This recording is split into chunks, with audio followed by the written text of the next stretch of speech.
Я, Кидыба Наталья, преподаватель воскресной школы Казанского храма города Нерюнгри. Мирская моя профессия – учитель-дефектолог реабилитационного центра «Сувак».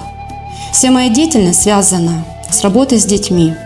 Дети бывают послушные и непослушные, но главная их особенность, что они всегда доверяют слову взрослого. Евангелие – это слово Бога. Для меня оно слово правды, которое никогда не лукавит, не обманывает. Оно истина, истинный абсолют, который помогает в этой жизни выбирать те поступки, которые бы были угодны Слову Божьему. И сейчас я прочитаю Евангелие от Матфея, 7 главу. «Берегитесь лжепророков, которые приходят к вам в овечьей одежде, а внутри суть волки хищные. По плодам их узнаете их. Собирают ли с терновника виноград или с репейника смоквы? Так всякое дерево доброе приносит и плоды добрые, а худое дерево приносит и плоды худые. Не может дерево доброе приносить плоды худые, не дерево худое приносить плоды добрые. Всякое дерево, не приносящее плода доброго, срубают и бросают в огонь. Итак, по плодам их узнаете их.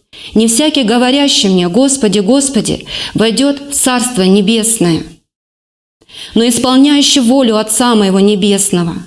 Многие скажут мне в тот день: Господи, Господи, не от Твоего ли имени мы пророчествовали, и не Твоим ли именем бесов изгоняли, и не Твоим ли именем многие чудеса творили?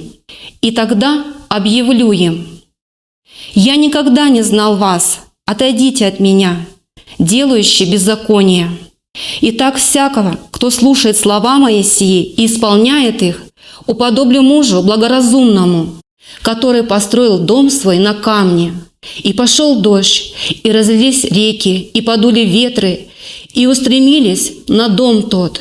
И он не упал, потому что основан был на камне. А всякий, кто слушает сии слова мои и не исполняет их, уподобится человеку безрассудному, который построил дом свой на песке. И пошел дождь, и разлились реки, и подули ветры, и налегли на дом тот. И он упал, и было падение его великое.